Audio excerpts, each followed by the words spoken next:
SketchUp 2026 just dropped, and if you're brand new or switching from 2025, this video will show you everything you need to know to start designing like a pro.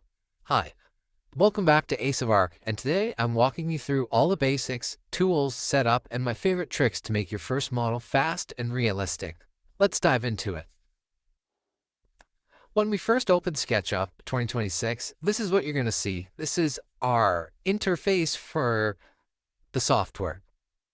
On the top here, you'll see all these icons. This is your toolbox. So what we can do on this is Windows.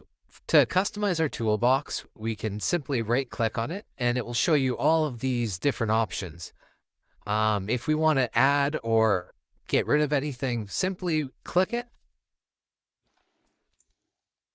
and it will show up here, and then the same thing just to unselect it.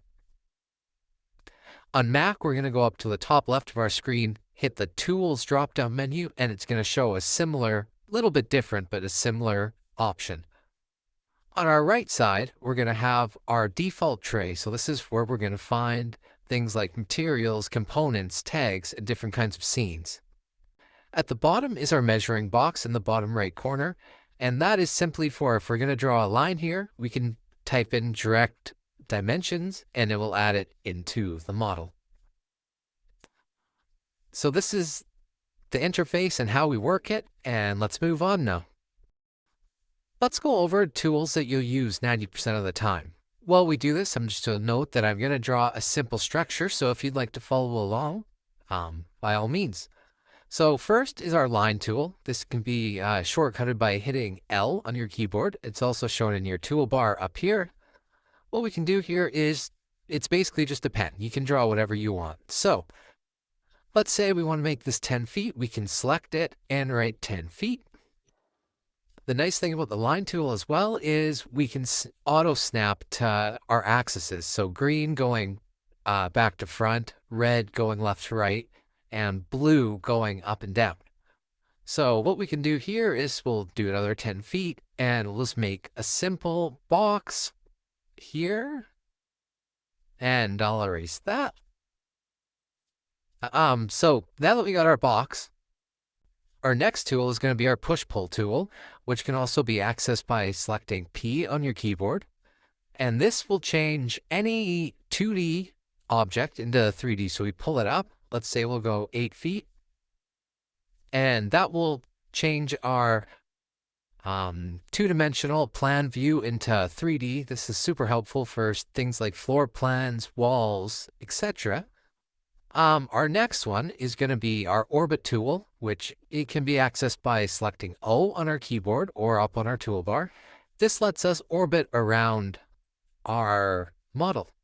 Super helpful, and one you should obviously know for using SketchUp. Our next one is going to be our rectangle tool. We can auto-select that by using R or find it up in our toolbar. And what this does is just lets us draw a square or a rectangle. You could also do dimensions by typing it in with a comment in between the different faces.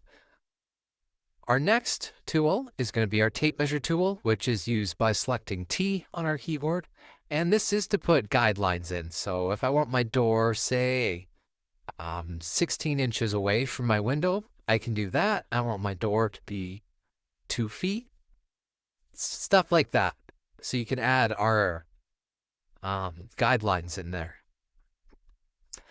So that's the tools that you're going to use a lot of the time.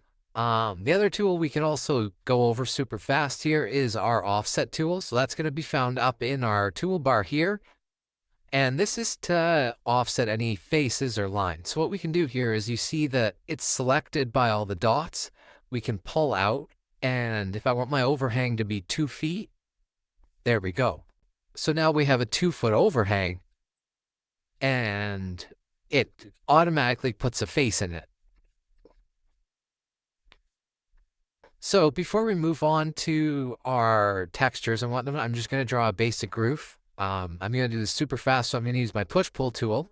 Pull this up 6 inches. I'm going to use my line tool, draw a line across the center. Do the same thing here on the blue axis, and I'm just connecting to the corners. It will automatically put a face in for you once you connect all the corners, and you'll have a full roof. So next, what we're going to go into is going to be materials. So we can access it by going to our toolbar and selecting our paint bucket. Here, you're going to use the drop-down menu, and there's a bunch of different textures we can use. For example, if we want to do our roof, we can do just select our roofing, and all you do is click away. So this is a super easy way to make your model look a bit more realistic. And obviously it's totally up to you which textures you want to use and how you want your building to look. So I've went ahead here and just added all my textures the way I wanted it to look. Now what we can do to make this scene look a bit better is you're going to go up to your View tab and just hit the Shadows option. So this gives us our shadows. If we go back to our shadows in our default tray, you can change the time of day, so where the shadow will be casted, how long it will be, stuff like that, and the darkness, all that stuff. So you can really make your scene look a bit more realistic. You can also add fog. So if we go up to the same spot to View and select Fog, it will add fog, and then we can do our adjustments here. So you can make it very foggy, not so much.